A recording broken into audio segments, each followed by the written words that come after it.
കഴിഞ്ഞ ആഴ്ച എറണാകുളം RT ഓഫീസിൽ നടന്ന ഫാൻസി നമ്പർ ലേലത്തിൽ ഏറ്റവും ഉയർന്ന തുകയായ 46,24,000 രൂപയ്ക്ക് യുവ സംരംഭകൻ സ്വന്തമാക്കിയത് KL07DG 0007 എന്ന നമ്പറായിരുന്നു. ഇൻഫോ പാർക്കിലെ സോഫ്റ്റ്വെയർ കമ്പനിയായ Litmus 7 system consulting private limited CEO Venu ഗോപാലകൃഷ്ണനാണ് ഈ നമ്പർ ലേലം വിളിച്ചെടുത്തത്. മറ്റ് 5 പേരും ഈ ലേല പോരാട്ടത്തിൽ ഉണ്ടായിരുന്നു. ഇതേ നമ്പറിനായി 44,84,000 രൂപ വരെ ലേലത്തിൽ രണ്ടാമതെത്തിയ ആളും വിളിച്ചിരുന്നു. കേരളത്തിലെ ഏറ്റവും ചെലവേറിയ വാഹന നമ്പർ ലേലത്തിനാണ് എറണാകുളം RT ഓഫീസ് അന്ന് സാക്ഷ്യം വഹിച്ചത്. ലംബോർഗിനി ഉറൂസ് SUV-യിലാണ് KL07DG 0007 എന്ന നമ്പർ വരാൻ പോകുന്നത്. ഏതാണ്ട് 4.5 കോടിയോളം വില വരുന്ന വാഹനമാണ് ലംബോർഗിനി ഉറൂസ് SUV. അതായത് ആ വണ്ടിയുടെ വിലയുടെ 10% മാത്രമാണ് ഈ നമ്പറിനായി അദ്ദേഹം മുടക്കിയത്. ചില ഗൾഫ് രാജ്യങ്ങളിലൊക്കെ കാറിന്റെ വിലയേക്കാൾ ഉയർന്ന തുകയ്ക്ക് നമ്പർ പ്ലേറ്റ് എടുക്കുന്നവരുമുണ്ട്. ഇപ്പോൾ അദ്ദേഹത്തെക്കുറിച്ചും പുതിയ കാറിന്റെ നമ്പറിനെ കുറിച്ചും സോഷ്യൽ മീഡിയയിൽ ചർച്ചകളും സജീവമാണ്. ഈ പൈസ കൊണ്ട് പാവപ്പെട്ട പെൺകുട്ടികളുടെ കല്യാണം നടത്തിക്കൂടെ, 10 പേർക്ക് വീട് വെച്ച് കൊടുക്കാമല്ലോ എന്നൊക്കെയാണ് കമന്റുകൾ വരുന്നത്. പടച്ചോൻ തന്ന പണം ഇങ്ങനെ പാഴാക്കി കളയരുതെന്ന് ഉപദേശിക്കുന്നവരും ആ കൂട്ടത്തിലുണ്ട്. ചിലർ പറയുന്നത് ഇത്രയ്ക്ക് മണ്ടനായി ഇയാൾ എങ്ങനെ ഒരു പണക്കാരനായി എന്നാണ്. മറ്റു ചിലർ പറയുന്നത് നിങ്ങളുടെ സ്റ്റാഫിന് മാന്യമായ സാലറി കൊടുക്കൂ, സാലറി കിട്ടാത്തത് കൊണ്ട് ആരും ആത്മഹത്യ ചെയ്യാൻ ഇടവരരുത് എന്നൊക്കെയാണ്.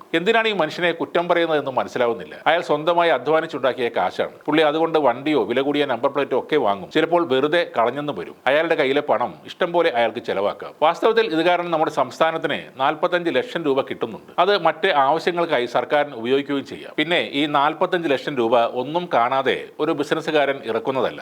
ഈ 45 ലക്ഷം രൂപ പേഴ്സണൽ ബ്രാൻഡിംഗ് എക്സ്പെൻസ് എന്ന പേരിൽ ഇൻകം ടാക്സ് ഫയൽ ചെയ്യും. ഒരു വർഷത്തെ കമ്പനിയുടെ ലാഭത്തിൽ ഈ 46 ലക്ഷം രൂപ കുറയും. അതുകൊണ്ട് അത്രയും കുറച്ച് നികുതി അടച്ചാൽ മതിയാകും. ഇനി അതൊന്നും അല്ലെങ്കിൽ കൂടി ഇതൊരു വമ്പൻ പരസ്യമാണ്. വാസ്തവത്തിൽ ഈ വണ്ടിയുടെ പേരിലുള്ള പരസ്യമൊന്നും അദ്ദേഹത്തിന്റെ കമ്പനിക്ക് ആവശ്യമില്ല. വാൾമാർട്ടിന്റെ വലിയ പ്രോജക്റ്റുകളാണ് ആ കമ്പനി ചെയ്യുന്നത്. പിന്നെ സ്റ്റാഫിന് മാന്യമായ ശമ്പളം കൊടുക്കാൻ പറയുന്നവർ അറിയേണ്ടത് ഇൻഫോ പാർക്കിൽ ഏറ്റവും നല്ല രീതിയിൽ സാലറി കൊടുക്കുന്ന ഒരു കമ്പനിയാണ് പുള്ളിയുടെ ലിറ്റ്മസ് 7 എന്നത്. കേരളത്തിൽ എന്നല്ല ഇന്ത്യയിലെ തന്നെ മികച്ച ജോലി സ്ഥാപനങ്ങളിൽ ഒന്നായി നിരവധി തവണ തെരഞ്ഞെടുക്കപ്പെട്ട ഒരു കമ്പനി കൂടിയാണ് ലിറ്റ്മസ് 7. ഒരാൾ ആഡംബര കാർ വാങ്ങിയ പോസ്റ്റിൽ വന്ന അയാളുടെ സ്റ്റാഫ് ആത്മഹത്യ ചെയ്തു എന്നൊക്കെ പറയുന്നത് അല്പത്തരമാണ്. ആത്മഹത്യ ചെയ്ത വ്യക്തി ജോലി ചെയ്തിരുന്നത് ലിൻവേസ് എന്ന കമ്പനിയിലാണ്, ലിറ്റ്മസിൽ അല്ല.